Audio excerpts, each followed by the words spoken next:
정성훈 위임 목사님의 말씀. 꺾이지 않는 마음으로 나아가라.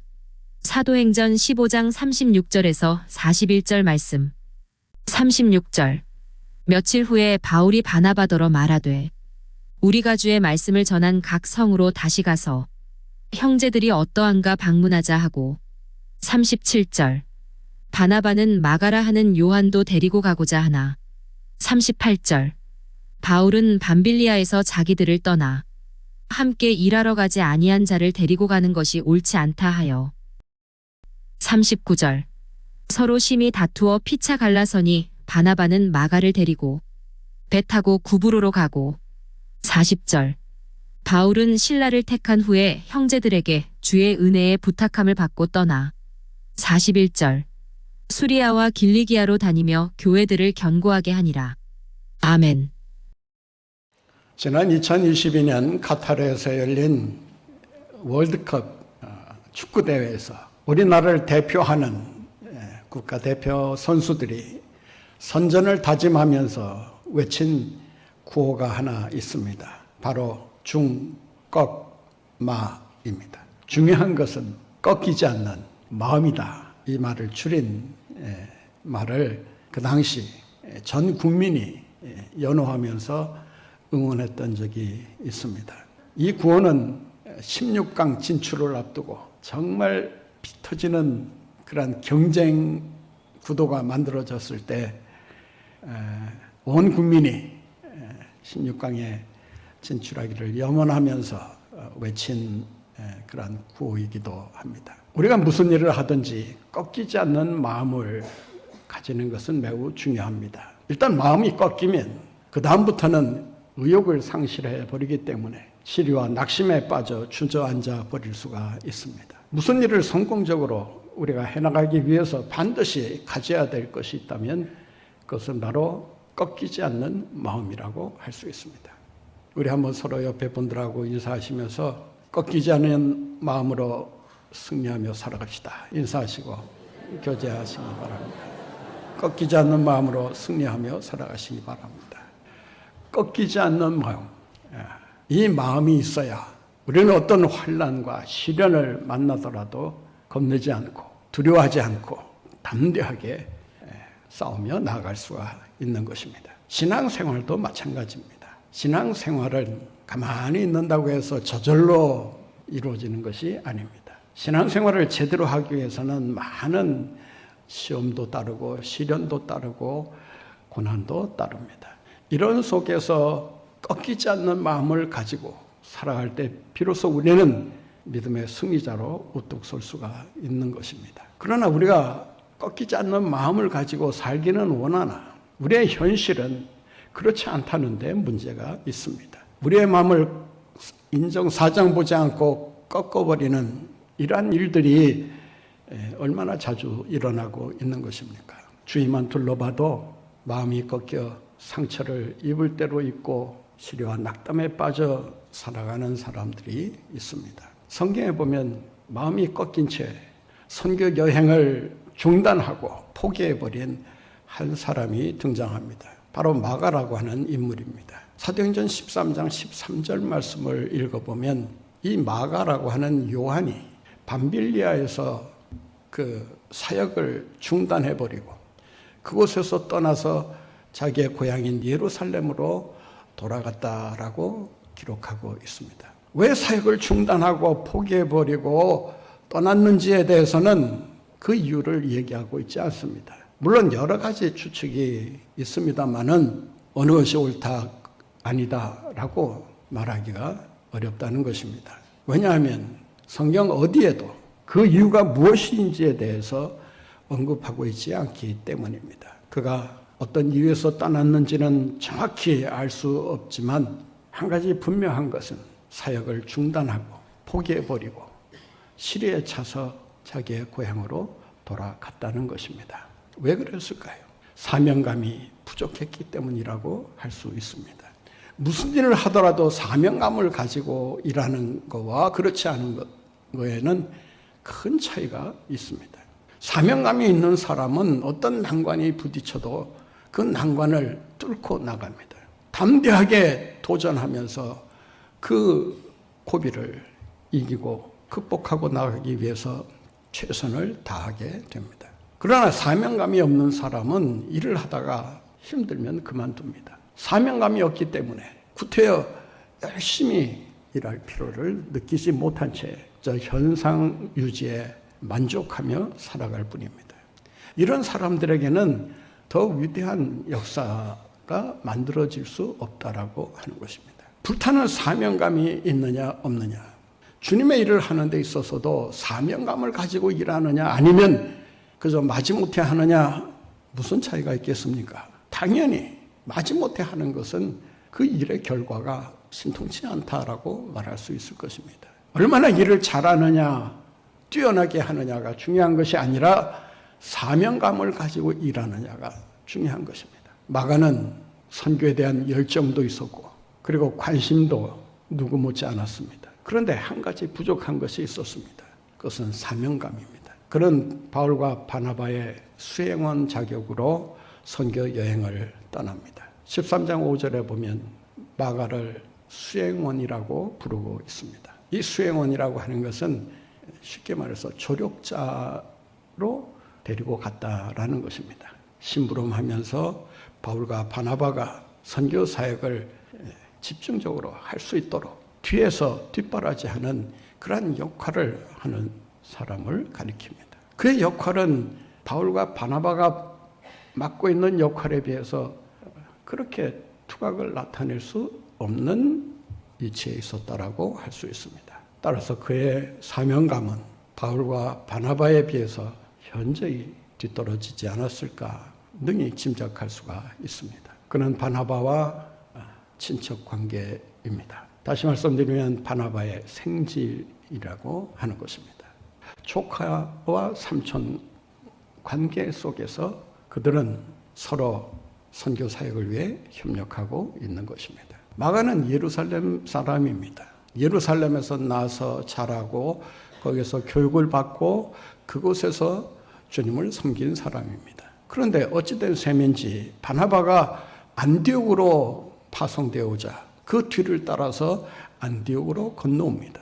아마 바나바 때문에 건너왔다라고 해도 과언이 아닐 것입니다. 목회하던 바나바가 선교사로 간다고 하면서 안수를 받고 떠나게 됩니다. 바나바 때문에 예루살렘을 떠나 안디옥에 와 있는데 안디옥에서 선교사로 떠난다고 하니까 이제는 안디옥에 남아있을 명분이 없어진 것입니다.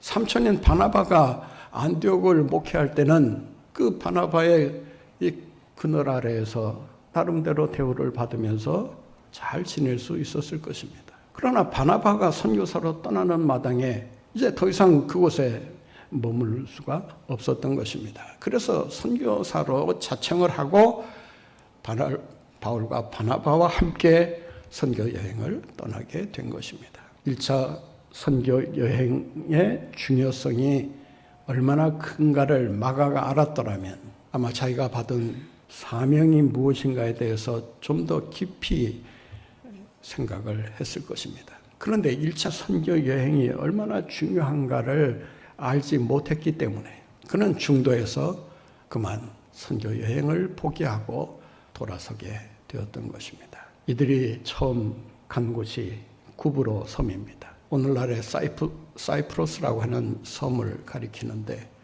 이 구브로는 바나바의 고향입니다. 바나바 삼촌이 구브로를 방문한다고 하자 아마 마가의 생각이 이랬을 거예요. 삼촌을 따라가면 이제 삼촌 식구들을 만나게 될 것이고 한 번도 지금까지 만나보지 못했던 친척들을 만나서 인사도 하면서 교제를 하면 더없이 좋은 시간이 될 수 있지 않을까. 어떻게 보면 마가는 선교 여행이라기보다는 그냥 여행을 간다라는 생각이 더 강했다라고 할 수 있을 것입니다. 그랬기에 그는 자기에게 주어진 사명이 얼마나 큰가를 인식하지 못한 채 거기서 돌연 선교 여행을 포기하고 돌아서게 되었던 것입니다. 그가 중도에 포기하게 된 이유는 또 하나 선교 여행이 너무 고생스러웠다는 것입니다. 마가는 온실의 화초처럼 부유한 가정에서 남부럽지 않게 성장한 사람입니다. 고생이라는 것을 해본 적이 없습니다. 만약 굳은 일을 밤낮 없이 하면서 힘들게 사는 사람이라면 웬만한 고생점은 고생이라고 생각도 안 할 것입니다. 그러나 고생을 안 해본 이 마가의 입장에서는 하나부터 10가지가 다 고생입니다. 기후도 맞지 않아서 고생이고, 음식도 맞지 않아서 고생이고, 잠자리도 익숙하지 않아서 고생이고, 교통편도 뭐 배를 타고 또 걸어서 먼 길을 여행해야 되는 그런 상황에 있다고 봤을 때 그의 고생은 이루 말할 수가 없었을 것입니다. 그러한 고생을 견디다 못해 그는 포기해버리고 맙니다. 우리의 마음이 꺾이는 이유가 무엇입니까? 너무 고생스럽다는 것입니다. 너무 감당하기 힘들다는 것입니다. 그가 마음이 꺾여 중도에서 선교여행을 포기하고 돌아서게 된 이유가 있습니다. 그것은 열매가 생각만큼 많이 맺어지지 못했다라는 데 있습니다. 하는 일마다 좋은 결과들이 나타나고 열매들이 맺어진다면 아마 신이 나서 더 열심히 선교에 매진하려고 하지 않았겠습니까? 아무리 애쓰고 힘써도 그에 상응하는 대가가 신통치 않을 때 사람들은 실망하게 됩니다. 의욕을 상실하게 되고 낙심하면서 그 일을 중단하게 됩니다. 열매를 맺느냐 안 맺느냐는 것은 우리가 일을 추진해 나가는 데 있어서 더없이 중요한 추진력으로 작용합니다. 마가의 생각은 이랬을 것입니다. 아무런 유익도 없이 돌아오는 것이라고 하는 비난과 핍박뿐이라고 한다면 누가 좋아서 그 일을 하려고 하겠습니까? 중도에 포기하고 떠난 마가의 인생은 어떻게 달라졌을까요? 본문은 그가 어떻게 해서 재기에 성공했는가를 자세히 일러주지는 않습니다. 그러나 한 가지 분명한 사실은 마가가 실패를 딛고 성공적인 인생을 살아가게 되었다라고 하는 것입니다. 그가 재기에 성공할 수 있었던 이유가 무엇이었을까요? 그것은 다시 기회를 주시는 하나님의 은혜를 힘입었기 때문이라고 하는 것입니다. 사람은 버려도 하나님은 버리지 않으신다. 이것이 은혜의 핵심입니다. 사람은 실수해도 하나님은 실수하지 않으신다. 인간은 약점 때문에 힘들어하고 그 약점 때문에 고난을 자처한다 하더라도 하나님의 은혜는 그 고난을 통해서 더 성숙한 인격의 사람으로 만들어 가신다라는 것입니다. 오늘 본문 말씀에 보면 이 인간의 분열과 갈등을 이용해서 하나님이 새로운 일을 펼치시는 것을 보게 됩니다. 오늘 본문 말씀을 한번 보실까요? 39절입니다. 서로 심히 다투어 피차 갈라서니 바나바는 마가를 데리고 배 타고 구브로로 가고 바울은 실라를 택한 후에 형제들에게 주의 은혜에 부탁함을 받고 떠났다. 둘 다 떠납니다. 둘의 관계는 바늘과 실과 같은 관계입니다. 때려야 뗄 수 없는 그런 영적인 관계가 밀착되어 있었던 것입니다. 그랬던 바울과 바나바의 관계가 하루아침에 산산조각이 나고 맙니다. 그 이유는 마가를 데리고 갈 것이냐 아니면 내버려 두고 갈 것이냐, 그것을 놓고 서로 논쟁을 하기 시작했다는 것입니다. 그래서 오늘 본 말씀 37절과 38절을 보면 서로 다른 주장을 하고 있음을 알 수가 있습니다.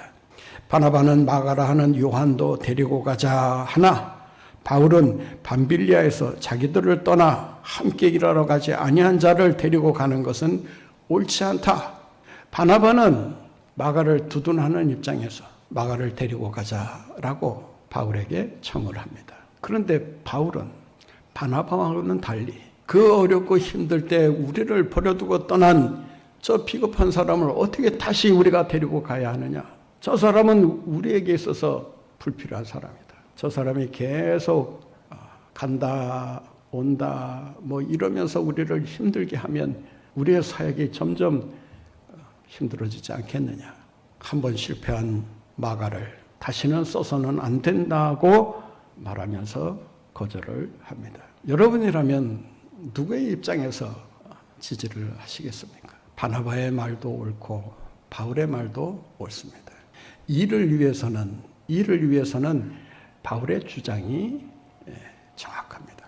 그런데 사람을 택하는 데 있어서는 바나바의 입장을 결코 무시해서도 안 된다라고 하는 것입니다. 설령 일은 잘 못해도 사람을 얻는 일에 실패하는 것은 가장 큰 실패라고 말할 수 있을 것입니다. 어느 누구의 주장이 옳다 그르다 말할 수는 없습니다. 그러나 한 가지 분명한 것은 이 둘의 싸움 때문에 새로운 역사가 펼쳐집니다. 이게 하나님의 은혜입니다. 벵겔이라고 하는 신학자는 이 분열 사건으로 인해서 한 팀이 두 팀으로 만들어졌다라고 말합니다. 원래는 바울과 바나바가 한 팀이 돼서 가야 했습니다. 두 사람이 한 몸처럼 움직였기 때문에 그들이 가는 지역에 동시에 복음을 전해야 했고, 따라서 다른 지역에는 갈 수가 없었던 것입니다. 정해진 지역에서만 사역을 할 수밖에 없었고, 두 사람의 역할이 달랐을지는 모르지만 한 장소에서 각자 맡은 임무를 수행할 수밖에 없었을 것입니다. 그런데 하나님은 이 한 팀을 갈라놓으시면서 한 팀을 두 팀으로 만듭니다. 바나바는 마가를 데리고 떠났다라고 기록하고 있고, 그 다음 절을 보면 바울은 실라라는 사람을 데리고 떠났다라고 말합니다. 한국교회 부흥을 말할 때 참 아이러니한 것이지만 부흥의 결정적인 요인은 분열 때문이다라고 주장하는 학자들이 있습니다. 제가 미국에서 목회할 때도 한 교회가 10교회를 분립해서 세우는 것을 본 적이 있습니다. 제가 섬겼던 교회도 몇 번 분열을 하면서 제가 오기 전이죠. 교회가 이곳저곳에 세워지게 된 것을 볼 수가 있습니다. 분열을 해서는 안 되지만, 그러나 하나님은 분열이 불가피해질 때 그 분열을 통해서 새로운 팀을 만들고 새로운 교회를 세워 가신다는 것입니다. 이것이 은혜의 비밀이고 은혜의 역설이자 은혜의 속성이라고 말할 수 있습니다. 하나님은 은혜로 우리의 약점을 이용하셔서 장점으로 바꾸어 주십니다. 여러분, 무엇 때문에 마음이 꺾여 계십니까? 무엇 때문에 시리에 빠져 계십니까? 무슨 일로 낙심하고 계십니까? 여러분, 주님은 그 실패한 자리에서 실패하게 그대로 내버려 두지 아니하시고 그 실패를 사용하셔서 위대한 성공을 거두게 하신다는 것입니다. 하나님의 은혜를 말해주는 성경 구절이 있습니다. 제가 좋아하는 구절이기도 하지만 로마서 8장 28절 말씀인데요. 사랑하는 자, 그 뜻대로 부르심을 입은 자들에게는 모든 것이 합력하여 뭐를 이룬다? 선을 이루느니라. 여러분, 우리 주님께서 하시는 일은 모든 것이 합력하여 선을 이루시는 그러한 은혜의 하나님이신 줄로 믿습니다. 결코 낙심하거나 시리에 빠지지 마시기 바랍니다. 여러분의 실패를 성공으로 바꾸시고, 여러분의 약점을 장점으로 바꾸시고, 여러분의 약함을 그리스도의 강함으로 바꾸셔서 하나님의 위대한 역사를 만들어 가시는 줄로 믿습니다. 이 은혜가 있기 때문에 우리는 결단코 낙심하지 않을 수가 있습니다. 우리의 마음이 꺾이지 않을 수 있는 이유는 상한 갈 때도 꺾지 아니하시는 주님의 은혜가 반드시 우리를 따르기 때문인 줄로 믿습니다. 이 은혜를 붙드시기 바랍니다. 이 은혜로 승리하시는 여러분들 모두가 되시기를 바랍니다. 마가는 이 은혜를 자기의 삶으로 체험한 사람입니다. 그는 이 은혜를 체험했기에 그는 자기가 당한 실패를 디딤돌로 삼을 줄 알았습니다. 꺾이지 않는 마음을 가지고 전진하는 삶을 살기 위해서는 실패를 디딤돌로 삼을 줄 알아야 합니다. 하나님께서 우리에게 실패라고 하는 것을 주신 이유는 그 실패로 인해서 낙담하고 절망하고 살라고 주시는 것이 아니라 그것을 디딤돌로 해서 더 위대한 인생을 세워가라고 하는 뜻이 있는 것입니다. 마가는 이 실패를 기회로 그는 위대한 인생으로 자기의 삶을 변화시켜 갑니다. 빌레몬서 24절에 보면 바울은 마가를 가리켜 나의 동역자라고 부릅니다.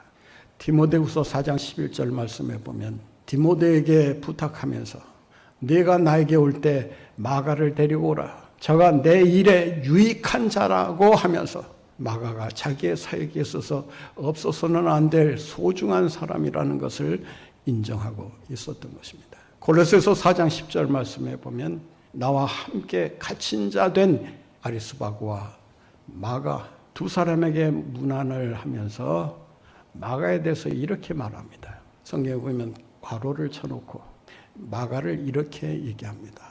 마가에 대하여는 너희가 명을 받았으므로 마가가 올 때 그를 영접해 주라. 명을 받았다라고 하는 말은 바울이 이제 자기의 사역이 끝나가는 것을 보면서 자기의 사역을 마가에게 인수인계했다라고 하는 것입니다. 그 명을 그 교인들에게 했다는 이야기입니다. 따라서 그가 올 때 그를 나를 환영하는 것처럼 그런 환영으로 그를 영접해 주라고 칭찬하고 있는 것입니다. 그뿐만이 아닙니다. 그는 마가복음이라고 하는 성경을 저술하면서 성경 저자의 반열에 올랐습니다.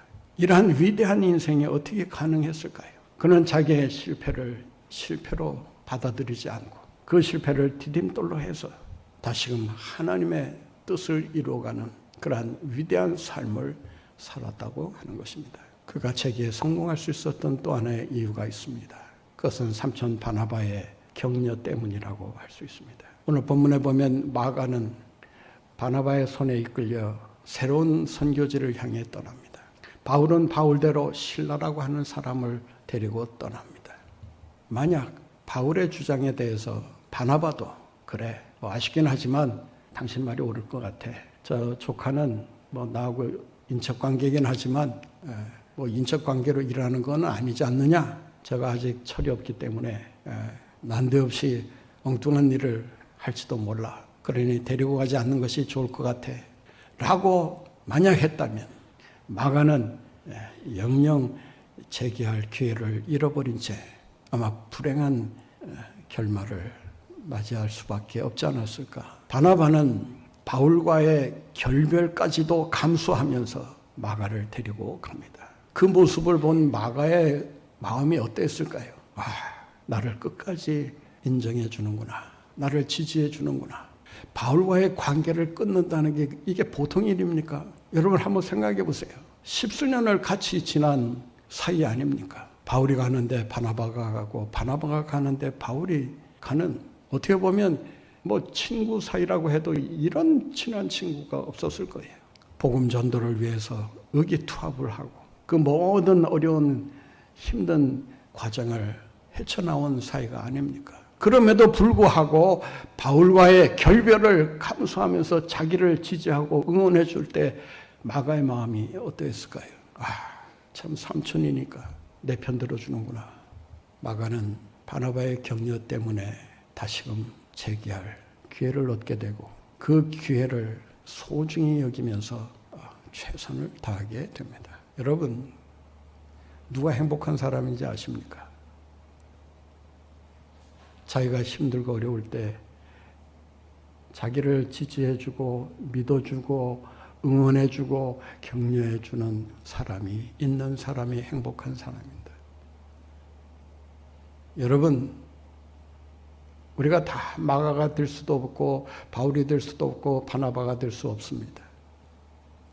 그러나 격려하는 사람이 될 수는 있습니다.